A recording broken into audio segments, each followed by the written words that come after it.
Hi everyone, welcome back to my channel. I'm about to share with you my reading goals for 2022. First of all, I want to thank you if you are watching this video, if you have watched my other videos, and for just sharing your support. This has been a really bad year for me in so many areas, and I have had times where I have just hit a really low point, and then one of you will just comment something so sweet and loving on a video, and it just picks me up again. And I don't want to sound really cheesy and soppy, but I truthfully mean it, and thank you so much, because this community is just so supportive, and this has just been like my little oasis to get away from certain other stresses, and it's just been lovely. And this year, reading has just really helped me get through some stuff. So, roll on reading in 2022. I've really debated my reading goals for next year. And I had this little voice that wanted to create a TBR game. I love TBR games. I love watching them. There are some fantastic ones out there. I'll try and leave some channel links below. Kalani, she does some really fun TBR bingo. You've got Cody that does this Wheel of TBR. There are just some really fab games out there, and I was like, I really want to do a TBR game. And I had this other little Sophie voice going, why don't you see how many readathons you can participate in next year? You do love a cheeky little readathon. And I do. I really do. But I'm such a mood reader.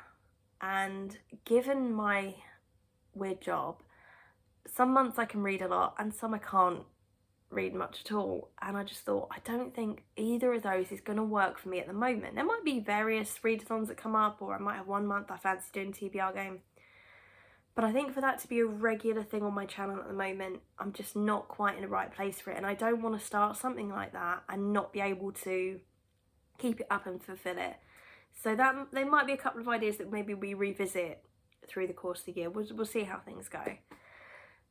But I'm going to up my Goodreads reading challenge from 50 books to 100. I had no idea how this year was going to go work-wise and how much time I was going to have to read. And I've maybe changed my evening routine ever so slightly, so I do have a lot more time for reading now. So yeah, I think 100 books in a year is quite manageable. I found some different kinds of books this year, like audio books I've discovered, graphic novels, they're new to me. So I think 100 books is quite achievable. I know I've read over 200 this year, but that's not, on a normal work year, that just wouldn't be possible. So we're going to go with 100. We're going with 100. So I went through my ridiculous physical TBR that I have here, and I worked out what genres am I not necessarily gravitating towards. I worked out why that is, and what I can do to maybe change my reading habits slightly. So I've kind of got a few goals from that, and I've got a little list in front of me if you see me looking down. Thrillers. I have a love-hate relationship with thrillers. I have absolutely loved a few thrillers this year. The Guest List by Lucy Foley, that was awesome. Blood Orange, I really enjoyed that as well. But then I hit a thriller and I don't enjoy it, and then I don't pick up another one for ages. So I'm going to aim for a thriller a month. I have some at home that I'm really looking forward to. So I'm really looking forward to Final Girls by Riley Sager. I've got The Silent Patient by Sir Alex Michaelides. Name rings a bell. Yeah, there's a couple I'm really looking forward to, and I think I'm going to start with those, and we'll see. Next item on my list is Philippa Gregory books. I have probably got about 20 of those. They were in every charity shop, and I've just made this massive series now, and I'm just like, so freedom. But I don't think, because they're quite chunky, I don't think it's realistic I'm going to read one a month. I don't think that's possible. So we're going to aim for at least one every other month and see how we get on. Now, speaking of series, if you watch my charity shop book hauls, you will see how many series that I have started to pick up. And I went through them all and I wrote out a list. And I have probably got, it's not probably, I've got about 40 series that I have at least book one of, if not more. And that's mad. That's way too many. So I'm going to read at least one book of a series each month next year. That's my aim.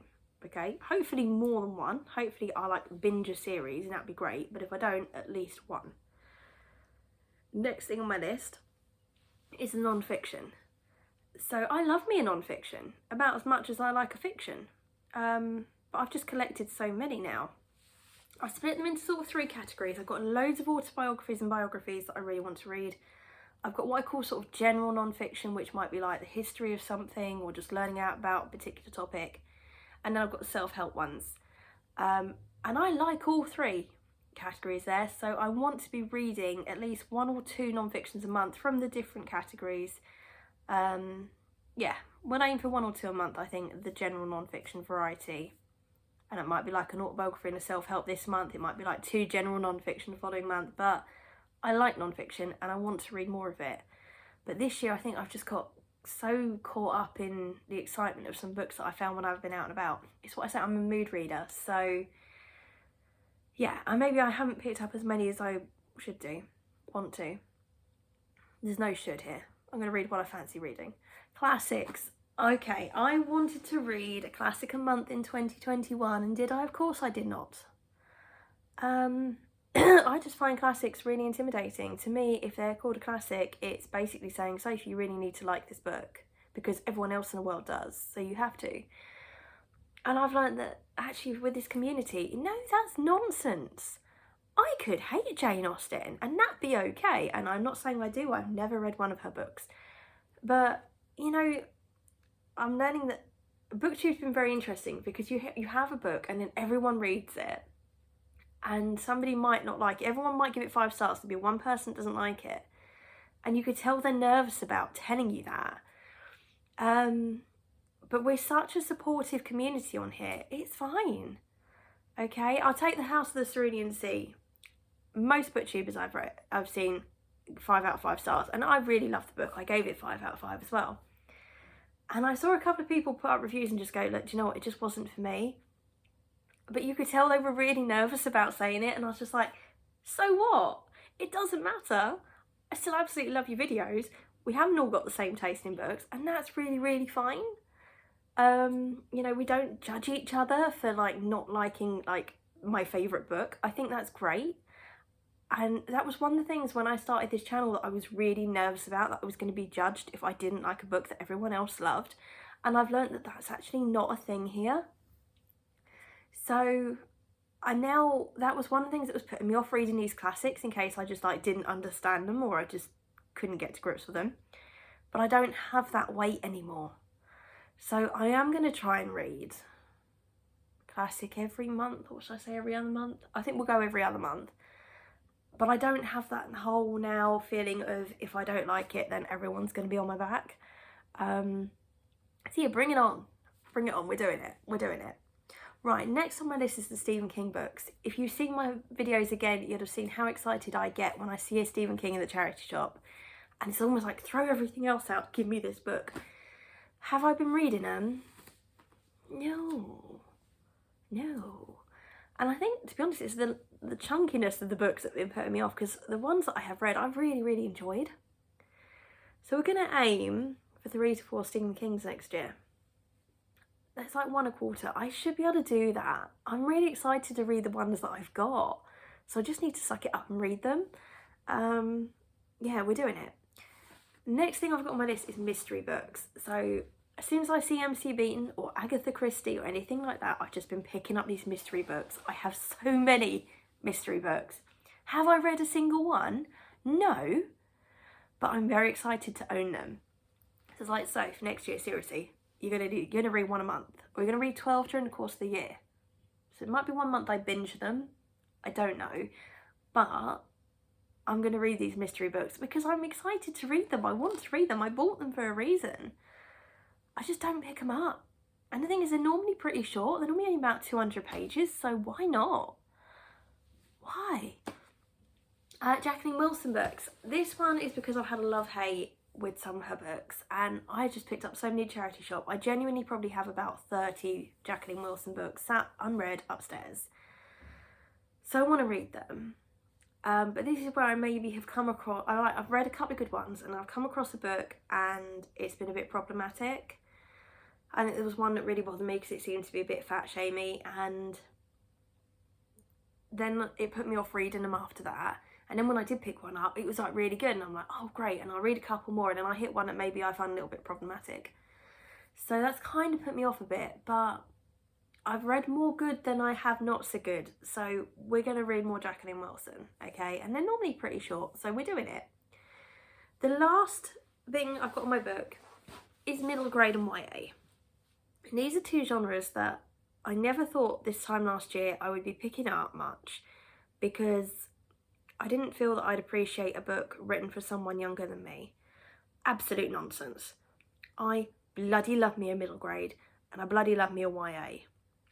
On a YA front, The Wayward Children, to have a book that has actually had like the emotional impact on me that a couple of these books have had, has really floored me.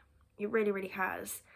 And I think the next book in the series of that is coming out early next year, and it's the first time that I have been so excited about a book coming out, and it's just made me really, really happy that I've got this passion for this particular series. I'm really, really happy. And middle grade, why is it taking me so long to read children's books? Were these books so amazing when I was that age and I just didn't appreciate reading?